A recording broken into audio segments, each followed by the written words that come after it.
Hey, that's pretty good. The Raptors defeat the Phoenix Suns 113 to 104, and definitely a better game defensively. Gary Trent Jr. having one of those performances that makes you harken back to his blow up, his inferno performances from last season, particularly the however many games in a row of 30 plus points or more that I believe he tied DeMar's record or was in the vicinity of the shooting, the shot making, and the initiation reaching that level for maybe the first time in a meaningful game this season. And that's not to say he hasn't been good this year. I think Gary's had a really, really nice year. I've enjoyed a lot of it. But as far as just taking the ball, getting to jump shots, and having a lot of them drop in, this was a big performance. And yes, of course, this is the Raptors Reaction Podcast. I'm your host, Samson Folk. Okay, housekeeping as well. January 27th, the 10th annual Raptors Republic 3-on-3 tournament. Celebrities such as Blake Murphy and Simu Liu have been there before. It's always a blast from what I hear. This will be my first year playing in it. I can't wait to play against people, readers, good basketball players, etc. January 27th, Google it. It'll have all the information. Raptors Republic 3-on-3. And also, there's a live podcast at Rivoli, the Riv, I've been told. And it's myself and Louis Zatzman hosting. A bunch of other people from Raptors Republic will also be talking about it. It's right before the trade deadline, so it should be lots to talk about, lots of intrigue and interest. There's special guests, there's prizes, all that kind of stuff going on. So it should be really fun. February 7th, that is. So come out and do that. If you want to meet me, chop it up. That's the best opportunity you'll have. If not like a fan way, just like a hey, we can talk about basketball. I'll appreciate your opinion the same way you'll appreciate mine. Okay, we're talking about the game now. Phoenix, 27 turnovers, I believe, in this game. That's a lot of 25. 25 turnovers in this game. And for the Raptors, that's something they want to get into. That's something they want to be able to do. They kept the Suns away from the rim. They turned them over on almost 30% of their possessions. That's awesome to see. Prior to the game, Nick Nurse talked to media and said that it was 20 minutes of talking, that they had a meeting, and he was the only one doing it. So I can't imagine it was pleasant. It was probably, and I talked to him after the game too and asked, like, hey, how tough is it or what's harder to critique a team on effort because it seems inherent and it seems like something that you can just pick up and do, or technique or something like that where it's maybe more specific and there's a learning curve and all that kind of stuff. And he said effort because there's nothing without effort. Effort is funny. And it's interesting to think about it because you don't want to make this game that's quite complex just come down to this binary team tries hard or team doesn't. But when you look at the Raptors in this game, being a little bit better in passing lanes, being better at the point of attack, some of that is schematic, some of that's the guys they're playing. I'll talk about the Ayton matchup in a little bit, but the Raptors doing a better job of competing and also doing a better job of getting back in transition. This is a lot of it affected by who you're playing and how you're able to imprint your own game plan upon them. Monty Williams talked about this before the game and how the Raptors and teams around the league have started going after the offensive rebounds more, and how the Raptors, what they do is he was making the joke that sometimes it seems like they sub guys into offensive rebound, like 8 guys at once. And he also talked about how in the Suns going from a bad offensive rebounding team to a good one, that he's noticed that teams don't run on them as often because they're quite eager to rebound the ball to make sure that they contend with their own defensive glass. And some of this is effort. There's some technique in rebounding and stuff like that, but rebounding is a fairly visceral experience for those who partake and those who watch, and effort obviously plays a large part in it. The Raptors did a much better job in this game, keeping the Suns off the glass, keeping them out of transition, and also making sure that their big man, DeAndre Ayton, wasn't the guy to completely dismantle them after they had so much trouble with Zubac and Steven Adams, for example. The Raptors, a much better job. Nick Nurse said he wouldn't put names to what they were doing, but the Raptors, some doubling on the catch, showing a lot of attention at DeAndre Ayton, fronting and pushing him out, like really trying to make sure that they switched up looks, also really trying to make sure that they were very aggressive in those looks. And the 2 of 10 from the field that he finished with, I think he only finished with 4 points, didn't hit a single free throw, didn't take one. They phased a very big man out of the game. And I think I think he's like 60% from the field, 18 and 10 on the season. He's a meaningful big man in the NBA. And the Raptors, they nullified him tonight. So that was really impressive. That was one of the big things from the outset. And even though Chris Paul gets 20 and 12, even though Mike Bridges gets 21, and the Suns have some contributions from elsewhere on the roster. Ish Wainwright, for example, hitting a couple threes in that game. So pretty fun for him, but they spent less than 10% of their possessions in transition. So the Raptors kept them in the half court, were able to squeeze the floor with their length, and they had really good minutes from a bunch of different players on the roster, be it Chris Boucher, Thad Young, Jeff Dowtin Jr., whoever. The Raptors found minutes that they liked. Koloko is also somebody who deserves some love in this game for being part of these schemes, these aggressive ones, being a presence at the rim, helping clean up the glass and that kind of stuff. I believe Koloko at this point is the plus minus or net rating king, the on-off king for the Raptors. And so the Raptors, they need that big presence on the floor. They were able to fight it when they were smaller in this game too, but it was nice to see guys like anywhere from Koloko to Thad to Jeff Dowtin at the point of attack, keeping the ball in front of them, doing a better job of it, which is a little bit easier with Chris Paul relative to some of the speedier guards in the league, but doing a good job of kind of protecting spots on the floor, making sure that the ball was controlled. And you can't control it to the utmost degree defensively, but you can kind of guide the ball around. If you have that shell of your defense and you do a good job of not letting anything in, the Raptors, it's tougher to maintain a shell when you're in rotation. But if you do it well enough, you can be switching out the back end of the shell, for example. And there can be a guy popping out, the shell breaks to cover a play, but a guy can come in at the back end and recover from there. It's kind of this amorphous blob of defense. And the Raptors did a much better job of navigating their defensive end in this game. I thought that was really nice to see. Gary Trent Jr., the best player in this game, and good for him, man. Pascal Siakam, I'm sure, was absolutely delighted to see that down the stretch. Gary Trent Jr. wasn't just a guy who was being created for, who was making great reads in those catch and go situations for his own scoring, which has been a huge aspect of his game this year, which I love. But he was a guy who they could give a bunch of pick and roll possessions to. He could snake his way into the lane, get to his spot, hit a jumper. He could get two guys sent at him, make the play out to Christian Koloko, who hits his first three in, not in the dying seconds of the game, but in clutch time. First three of his NBA career. That was nice to see. But mostly just a guy who saw that the Suns were trying to protect against him. We talked about that protect defense, keeping the ball in front of you. But if Gary Trent Jr. is on a heater and you're keeping him in front of you, he might just pull up right in front of you. And he had a ton of plays in this game. Some in transition, yes, finishing at the bucket, getting to the free throw line, 9 for 9 from there tonight, which was awesome. But mostly a guy who's crab dribbling, using these escape dribbles into jump shots, very, very crafty, and getting to the spots that he was comfortable on the floor. Are those spots the spots you want him to always be getting to? There wasn't that much downhill presence tonight in the half court. No, you want to see a little bit better mix. But this happened to be a game where he's on a heater. And when Gary Trent Jr. is on a heater, you let the guy shoot kind of whatever he wants. And the Raptors, they got to experience the benefit of that. And Pascal Siakam, sure, he had some plays down the stretch. He had like 26 and 10 and 4 or 5 during the game, but like this was Gary's game. 35 points on 22 shots. You take that anytime you can get it. And this is something that the Raptors, when they were winning last year, Pascal, and the Raptors did win a lot of those games where Gary went ballistic. It was nice that in those games you saw their defense working. Yes.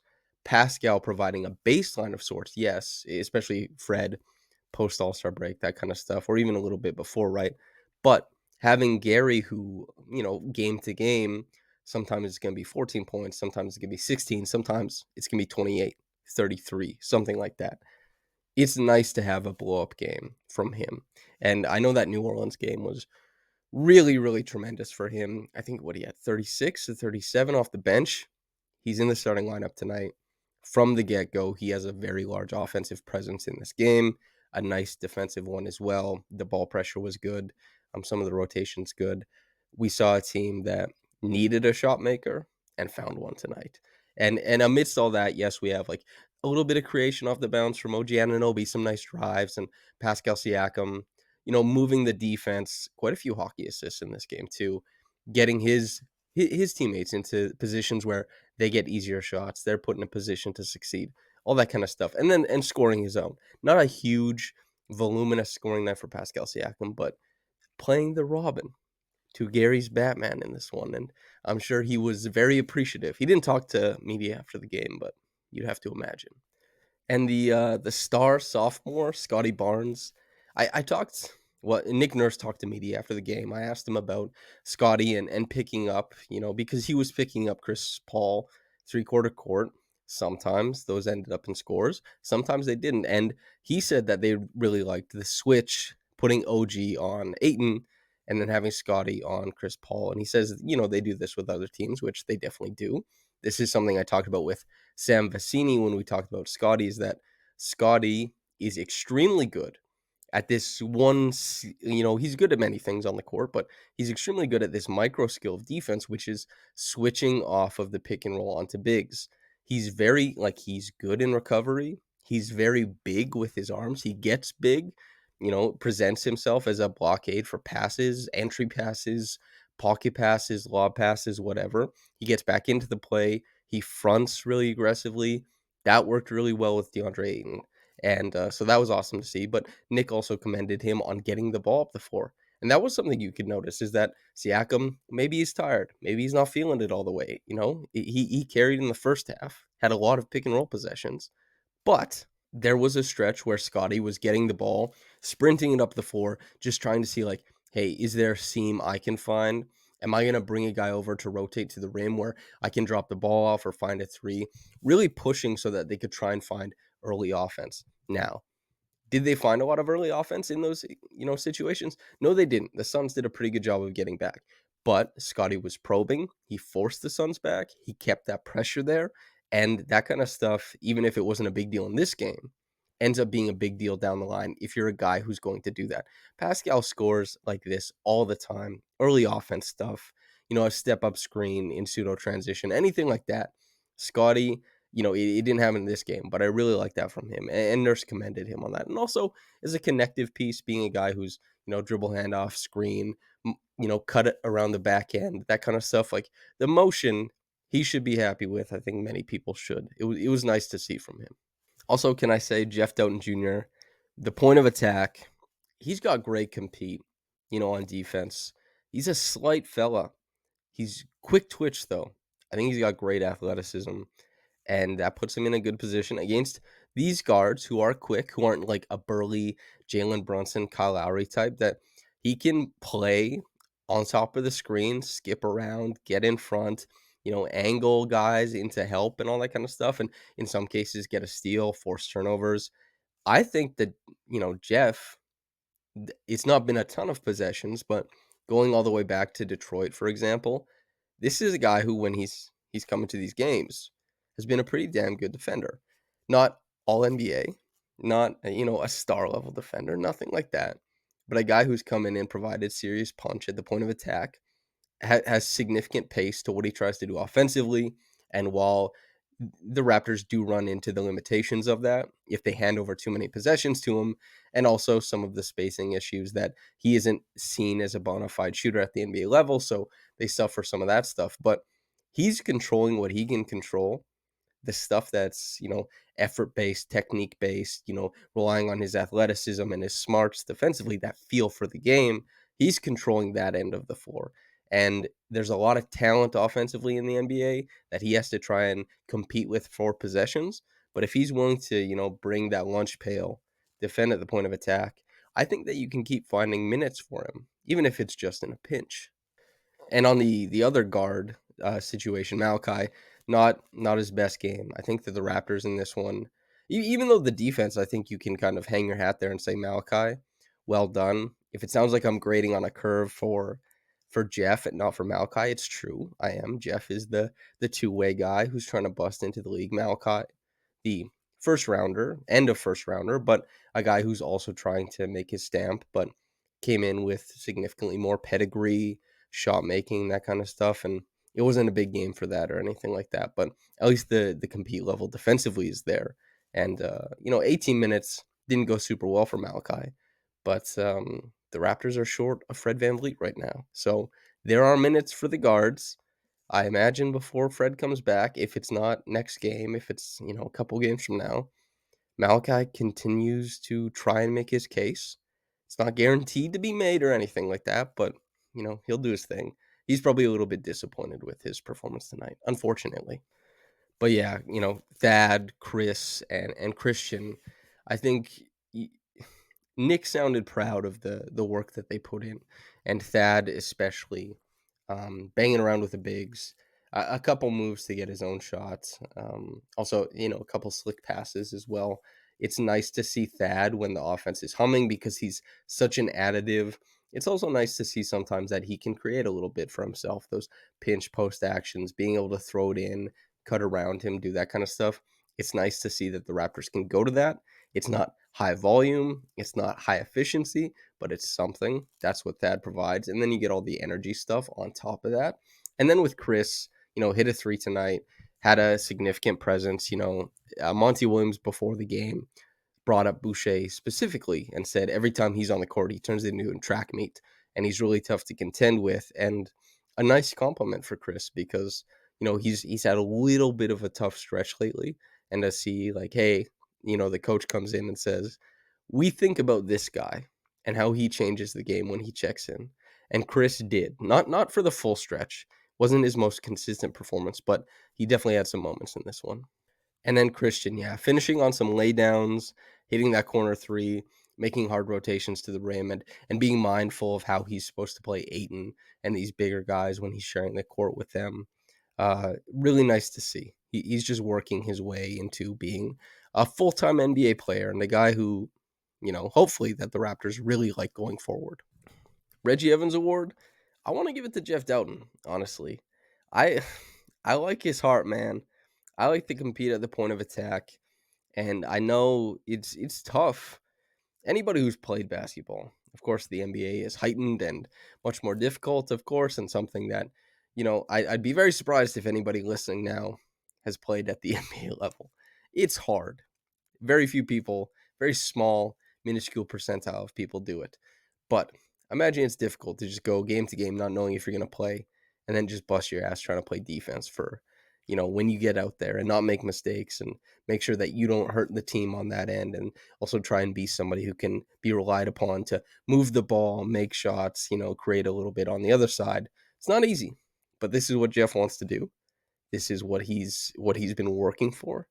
I'm glad to see him get some return on it. Top quick reaction comment is from Barnes_Y. Quote, Happy New Year to everyone on RR. May 2023 bring happiness to all y'all and your families.